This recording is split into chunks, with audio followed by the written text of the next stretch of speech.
Curse podcast, the BlackCurse podcast, the Black Curse podcast, the BlackCurse podcast, the BlackCurse podcast, the BlackCurse podcast. Woo! BlackCurse podcast.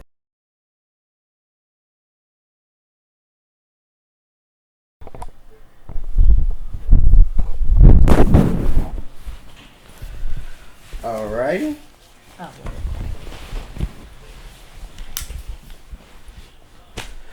So, this is the BlackCurse podcast, episode 3. It's your boy BlackCurse, the niggerized American. And I have a special guest today, my beloved sister, Ebony. Hey, y'all. So, my first question is, what was it like growing up with an icon? Your brother, Eric. Because I was confused. What were you talking about? What was it like growing up with you? You were goofy.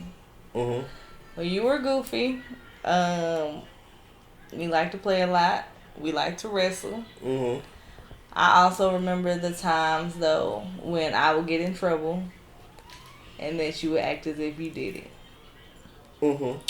So it was like a mixture. Like you were still my big brother, but you were still my friend. So yeah, man, I love you. Like for real, in real life. Nah, man, I really do. I love you. I appreciate you coming on the show, man. Like, the thing about podcasting for me, you know, I'm all about this black stuff. Mm. And the thing that I always like to present when I do podcasting is that, like, first of all, I am the owner of this. I'm the one that created this. This does not go without a black man creating this. Mm-hmm. And the thing of it is that, like, black men have families.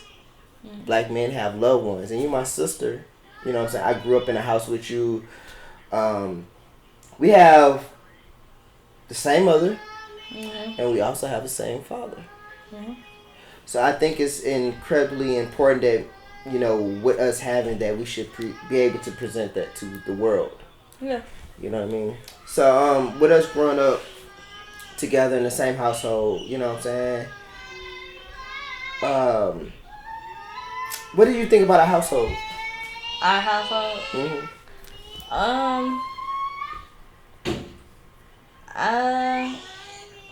Sorry, she throwing me off. My baby.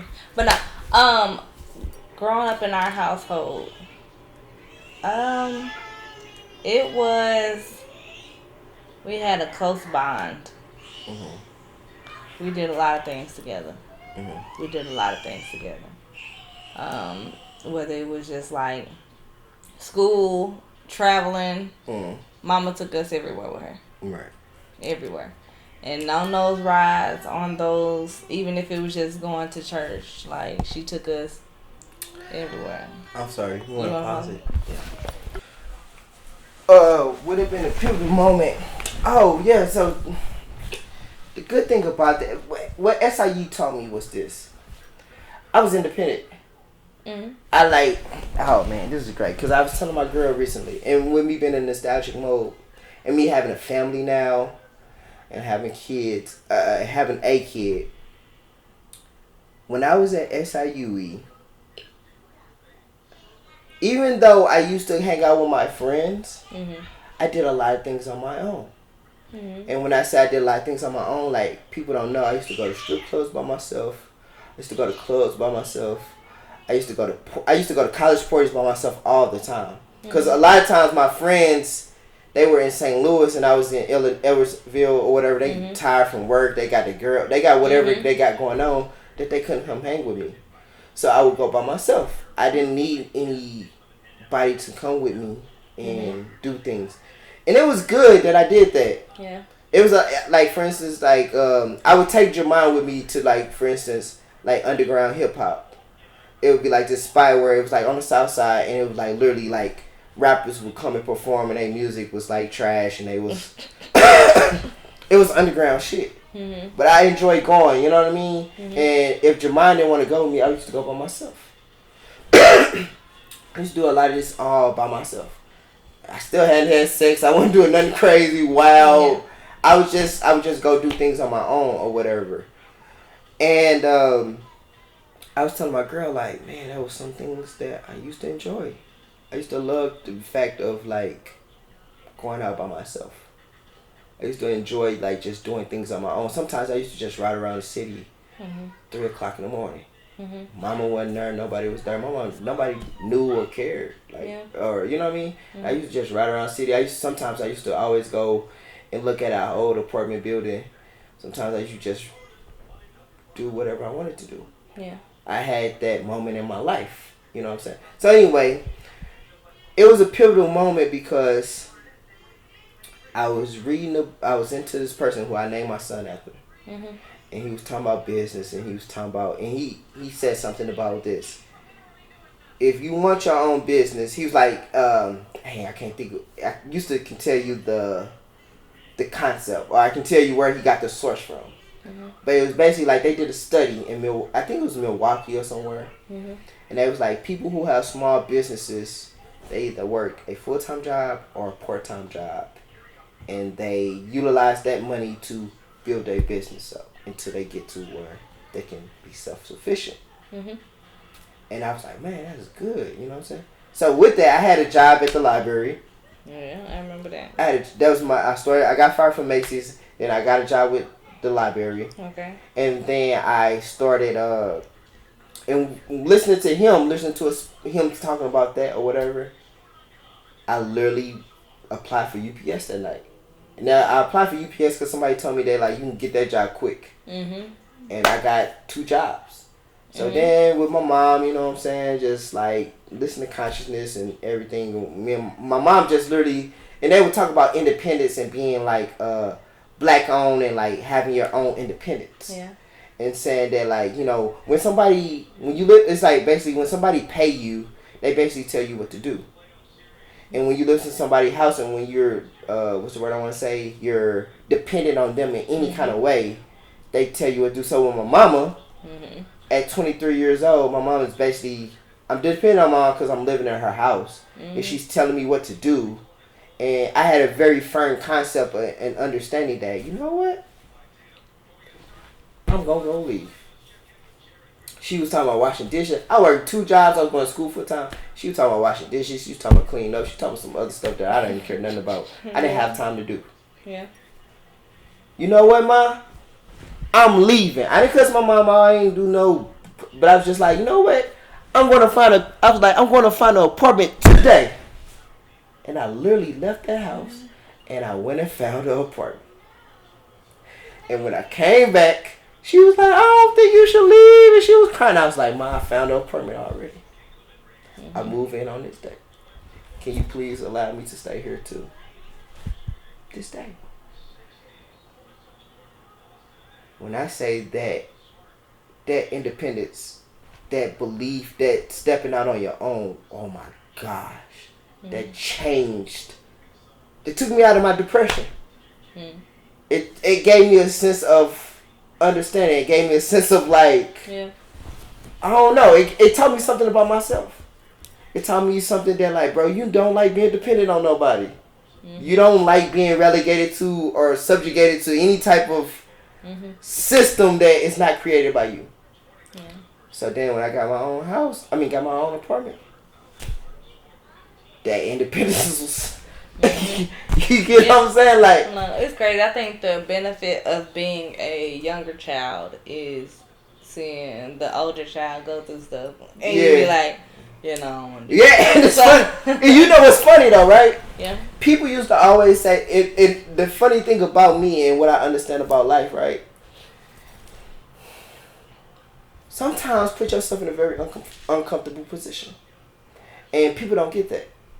People will be like, nah, I like to be comfortable. And I be like, no, nigga. Sometimes, and the thing of it is really,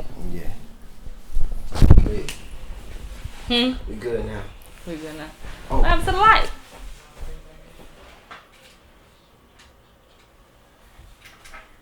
There we go. Oh, Is this thing recording? Yeah, it is. It's good. Okay. All right. So, This is round 2. More like round 3 or 4. Yeah. But no, we were talking about grandma, and basically those were the times that I remembered about grandma. Now, Grandma Anderson. I always remember this song because she used to have church at her house. And they'd be like, "This is today." Oh yeah. This is today. That's the Lord. And they would always start their sermons with that song or whatever. And then I just remember her. I used to love her house because it had a 2-story, and the kitchen was at the top. And every morning she'd make us pancakes, and I just remember this one moment in time where, because she would always have all the grandkids. And at this point, all the grandkids was playing, but it was just me and her. This typically didn't happen. But I just remember us being in the kitchen, and she used to have a blue bowl to mix in the pancake mix. And I just remember trying to mimic how she flipped the pancake, how she made the pancakes and stuff like that. I just remember that. Grandma was dope. Grandma Anderson was dope. Grandma Betty was dope. Everybody was like dope to me. Yeah. It was it's funny when you recall your life, your time in your life. And for me, like I said, like, man, I can't think of no hardcore time. Like, even with my grandma Betty living in the hood, man, I ain't never seen nothing crazy. I know you did. But often not really. Yeah. Cause I tell people all the time, like, the hood is fun. I mean, I don't know, man. It's like, for me, like, I was telling somebody the other day,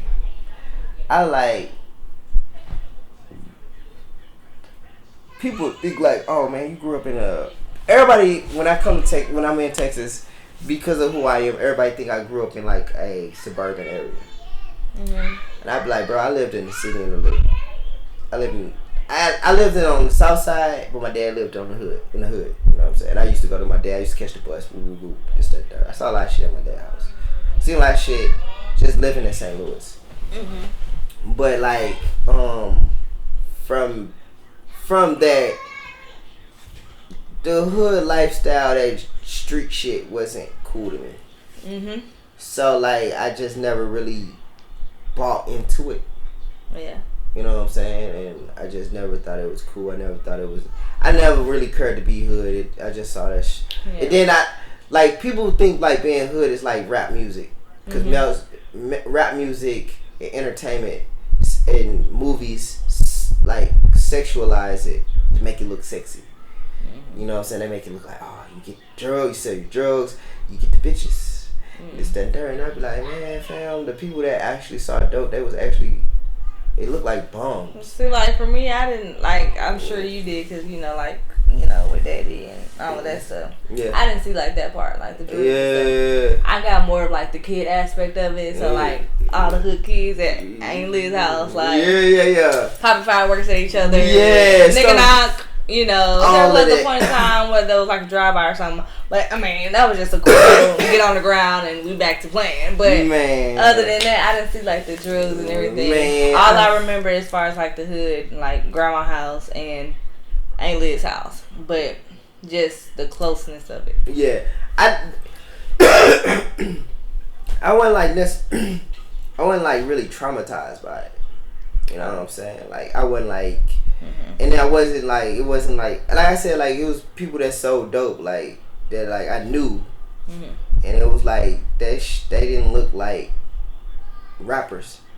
They looked like regular people. They're like regular people, and they plugged in on the cool, if I really wanted to be with this, like, you know what I'm saying? Like, they plugged in, but I ain't trying to get off into that. Yeah. I ain't really built for that lifestyle. And then to a certain degree, mama kind of low-key made me that way. I think because we were exposed to different things.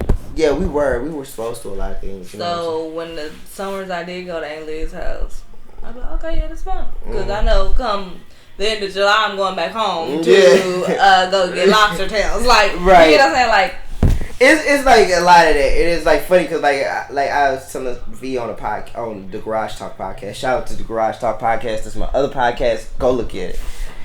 I gotta promote it. But anyway, when I was telling him, I was like, man, on a cool, um, uh, damn, I forgot my train of thought. But I was like, what we was just about? Basically, how at the end of the July, I would. Oh. And so it's two different lifestyles that we had. Yeah, you know what I'm saying? I would tell him, like, you know, for me, growing up, my mom, like, it was funny because we was talking about, I guess, mom, they were saying, like, you know, we was talking about, like, putting our kids in these environments. Mm-hmm. And I was like, on the cool, I went to private schools.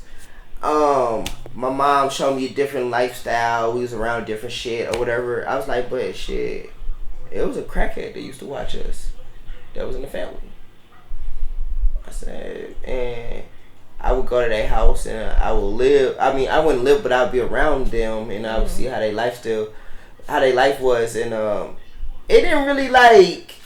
It wasn't negative. It wasn't nothing traumatizing happened to me. I didn't see nobody get shot. I didn't see nobody get killed. It was like they would watch us, and they would be super duper nice, and we in like this roach infested place. And literally, true, right? Yes. And literally, mom would come pick us up and take us back to our little house. You know what I mean? Nothing happened, and I was like, shit, you know. So like, growing up and seeing that, it was something my mom used to always say to us is like, damn, do you want to live like that? Like, to me, she was like, you want to live like that? And I'm like, hell no, I don't want to live like that. That shit uncomfortable. Mm-hmm. That shit ain't like really cool to me. That shit wasn't like, no, I don't want to live like that. Yeah. And in a way, I try my best to not like, you know what I'm saying, live like that. Or I try my best to.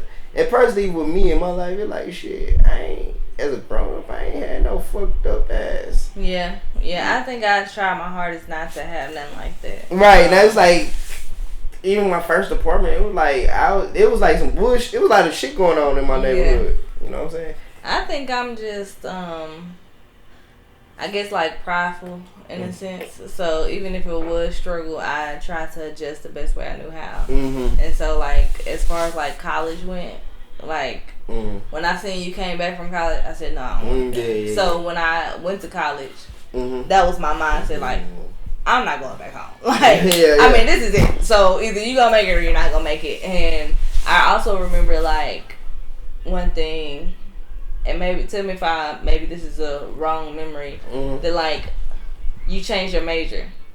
Oh yeah. You changed your major a lot, huh? Mm-hmm. And so that was one thing I remember. And so I remember the point where I had like basically failed ROTC. Okay, and I was like, okay, clearly this ain't where I need to be. This is not the route that I have to go. I said, okay. I remember having to sit down with myself and I said, you only have one time to change your major. One time. And so when I tell you I went through all of those majors trying to picture myself, and I chose education. Okay, and I'm like, okay, cool. I can see myself as a teacher. Bad, right? So I'm going through education, and it was cool. The first few years, you know, I'm just chilling. But then that student teaching part, and you working for free, and you not getting money and stuff like that. Even in that, I was just like, oh my God. Because I ended up having my baby, marriage. I had failed student teaching. I was like, and I was like, well, you chose it. Like, and you only got a year left, so you better figure something out. You get what I'm saying? Yeah. And so it was just those things, and I'm lucky. I just, you know, I guess in a sense I should say thank you to you because you were able to experience all of that, and I had taken it all in, and that's what kind of pushed me to continue. Right. I always say this, and it's funny. Like, the youngest always. All the people when they say me they are the youngest kids, they always have like similarities to me. And like what? Like meaning like they just think the same. They do the same things, you know, just the youngest child. The oldest child I always feel like or hey. Come here, come here, close the door. Where my shoe? Where my shoe? My shoe. Shut the door. Why she look like that? But the oldest child, we the first ones to go through it. Yeah. So it's a lot of with the parents. It's a lot of figuring out. It's a lot of things. A lot of things. Some things, Mama always say like, some things I wish I would have changed. Or I'd be like, man, yo, you got an African American who ain't in jail, who ain't fucked up, who ain't begging you for nothing. Be appreciative of that. Mm-hmm. You know what I mean? And for me, like, that's how I look at it. Like, you know what I'm saying? Like, I guess things I regret, things I don't regret. I don't know. I don't care. You don't care. Yeah, I'm here. Yeah. You know what I mean? So, and it's what it is. And I'm, like you say, like, whatever hand you're dealt, you kind of, like, you adjust to it. Yeah. And I can say that for me in my life, man, I adjusted to, I ain't had no for real life. I have to adjust to this. Or it's fucked me over, I'm homeless, or, I don't know, it ain't nothing crazy. Yeah. It ain't like, you know what I'm saying? And then, like, the funny thing about it, too, is, like, with me being an African-American male, when I'm around other African-American males, they ain't never really lived my life. They ain't never really, you know what I mean? Like, and I ain't trying to say, like, in a sense of, like, man, be like, bro, like, damn, bro, you ain't never really lived on your own. You ain't never really low-key been on no struggle. And then, like, I can see how they fear that. And I'd be like, damn, bro, that ain't shit to fear. That ain't shit to, like, really be like, it's low key on them. Cool, bro. If you stepped out or did this, bro, you'll be straight. Yeah. You know what I'm saying? Like, and that's why I be like, bro, if you be put yourself in an uncomfortable situation, you will figure out that you adjust to the situation, and you will gain so much more. You get so much farther than where you at. Yeah. You know what I'm saying? And that's how it was for me. Like, you know what I'm saying? When I put myself in an uncomfortable situation.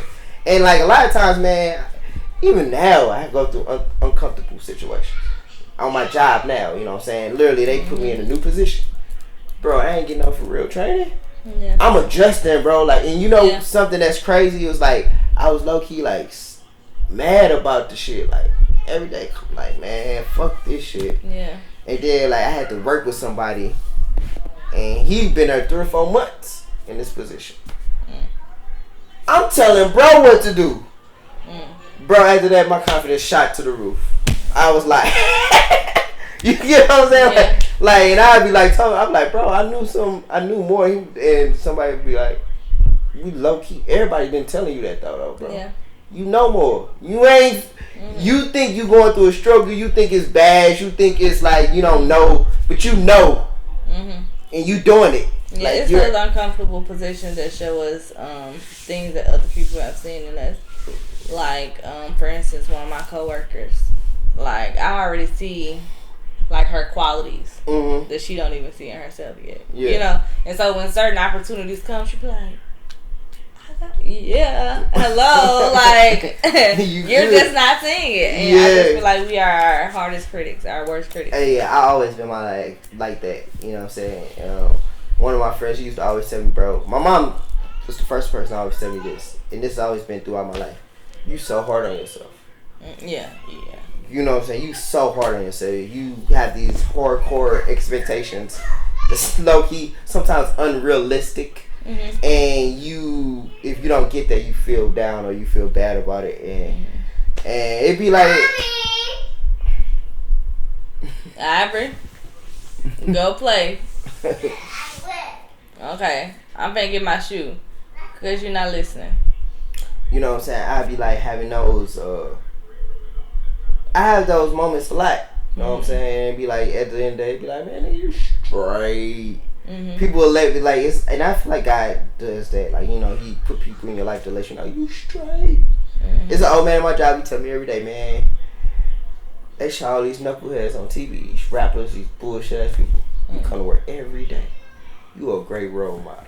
I be laughing at him like, bro, you crazy. Like, I don't consider myself no goddamn role model, but he be like, bro, you a role model, bro. Cool, you handle your business, you take care of your family, you doing this, bro. That's crazy, because I know one thing my mom always tell me is that I worry a lot. Yeah, you do.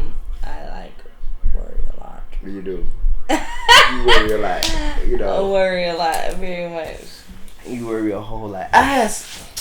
And I think with me being a man, or a black man, I was watching a podcast one day, and these guys were talking. It was like number African American males talking, and they was like, man, you know, as a man, you always feel like you could be homeless one day. You have that sense of it. It can go bad. You know what I'm saying? Hey, miss, you want a whooping? Like it can go left for you. You know what I mean? Up.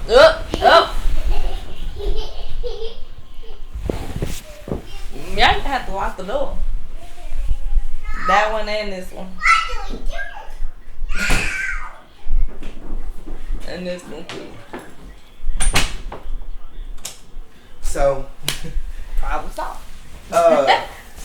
you know, you always have this sense that, like, you know what I'm saying, bro, you can be on your ass in a blink of an eye. But if you're on your ass, you're on your ass. That's just what it is. You know what I'm saying? You don't want to be on your ass, but you know what I'm saying? So for me, you be like, oh shit, I gotta grind, you know what I'm saying? Like, I gotta do something. I gotta keep going. I can't just sit still. I can't just like come home and just chill.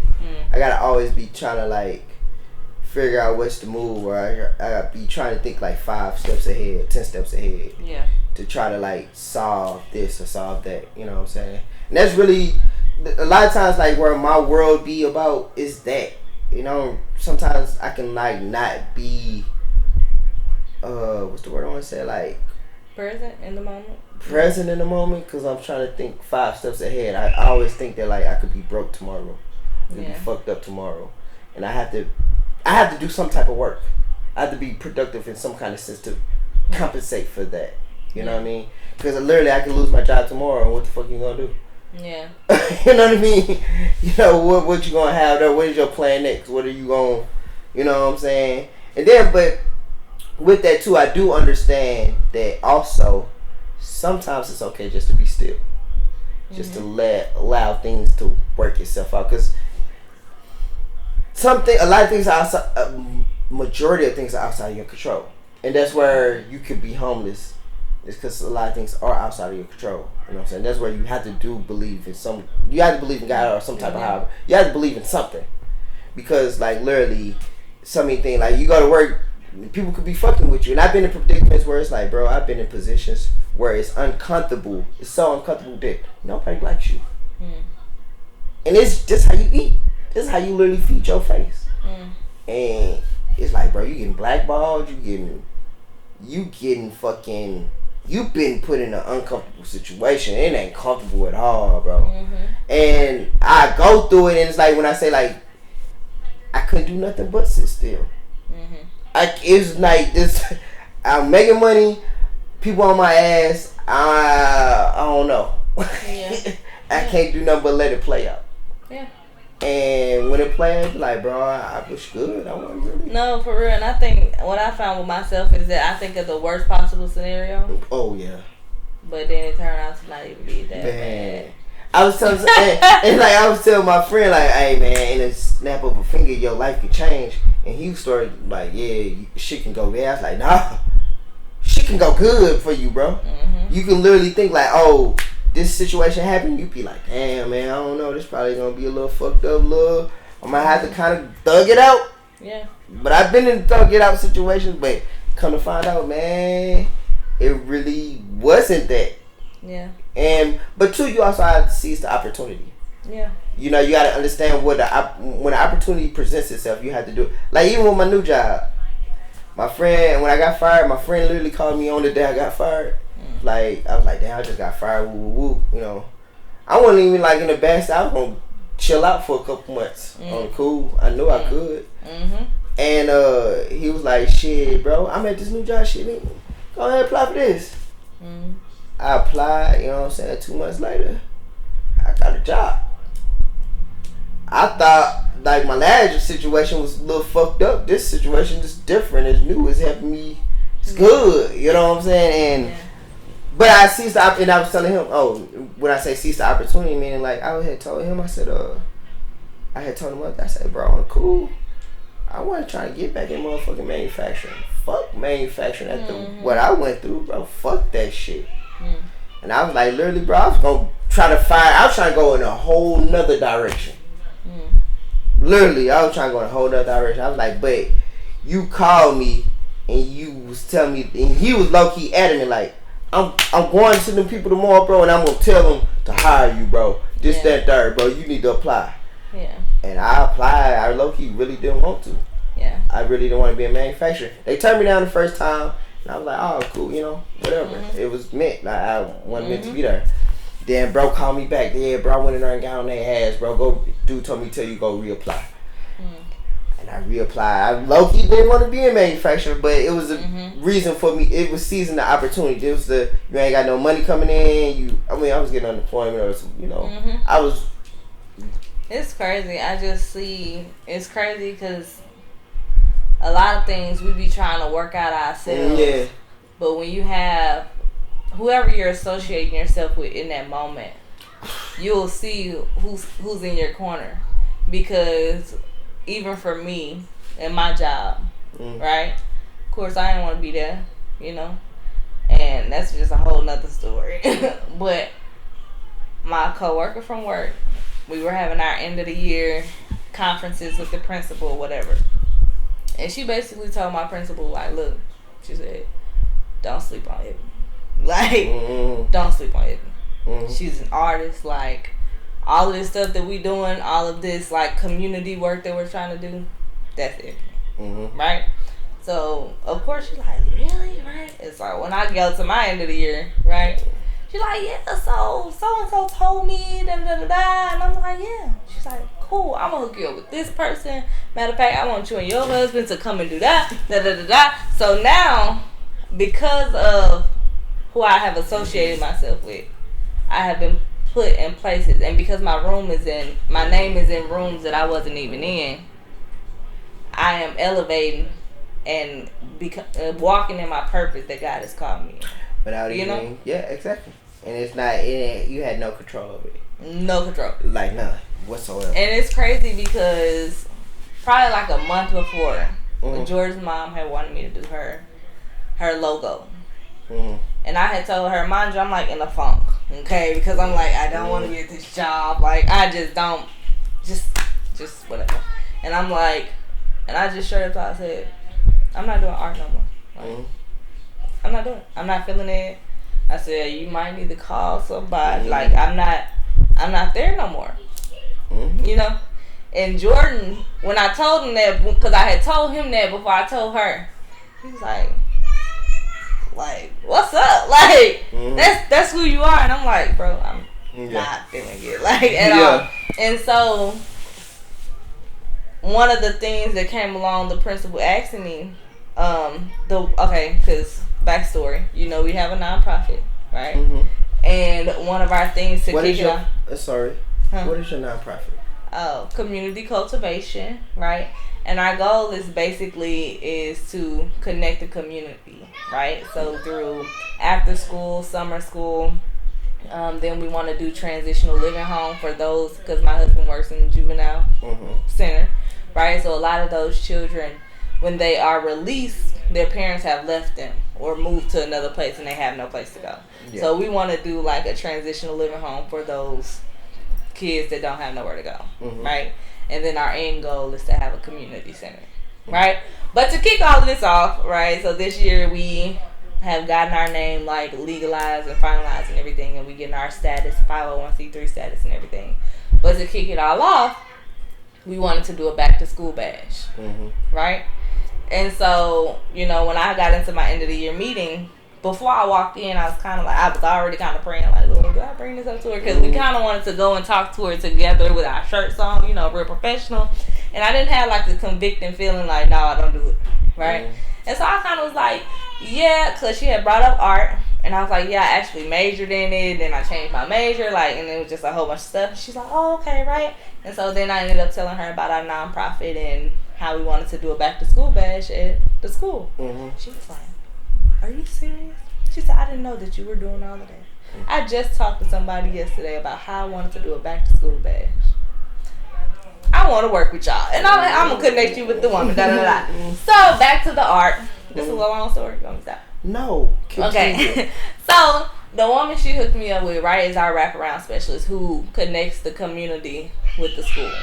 And my vision has always been, while a teacher, I want to also be a part of the community in some kind of way. Because I feel like I don't want my students to just see me as the person that they can come to about academics. Right? I want to be the one that they see who is like talking to their mom like, hey, you know, da-da-da. That one is like, look, we ain't got no food tonight. Okay, bet, let's go grocery shopping. Like, I want to be that person, right? And so that's the wraparound specialist. And so I met with her, and she was like, yeah, so, you know, the principal, da-da-da-da. She said this. And so I had already made my list of how I envisioned the back to school bash, or how we envisioned it, right? And so I showed her, and she said, yeah, just tell me everything you want, and I'm going to make it happen. However you see it, that's what's going to get done, right? So I gave her my list. She wrote that list down. And she said, I'm going to make this and I'm going to send it to all our partners. And they going to sponsor it. Right? I was like, in my mind, because, you know, I done did a back to school bash. Right. And I had to do all the legwork, like, okay, who I'm going to get the backpacks, how I'm going to pay for the backpacks. Yeah. So I was sitting there like, okay, like, so what you want me to do? Right? And she was like, well, you know, like, looking for something to come up with. Well, I guess you can figure out who you want to cook the food. Like, I don't know, right? And so I'm like, okay, cool. And she was like, there's another thing. She said that the principal says that you do art. I said, yeah. She said, well, I'm wanting my office painted, right? And I was wondering if you could paint my office. She said, and then there's another thing. She said, our school we're building a pantry for the community. And I was like, my mind, I'm thinking, because it's just a long story. I'm going to have to go back to it. Continue. So she talks about this pantry or whatever. She says, you know, there's going to be a ribbon cutting and da-da-da. And she said, I wanted to know if you could paint the pantry for me. And I was like, yeah. You know? But it was crazy because, you know, I had just told his mom I ain't feeling art. You know? Because I was already feeling like I'm just not. It was kind of a weird feeling. Like, you know, I didn't want to be at the job. But I knew God was telling me to stay there. You know? And he had given me a vision of the job. And the vision wasn't matching my reality. And I was just like, okay, I must have been tripping because what you're giving me does not match what's happening here. You know what I mean?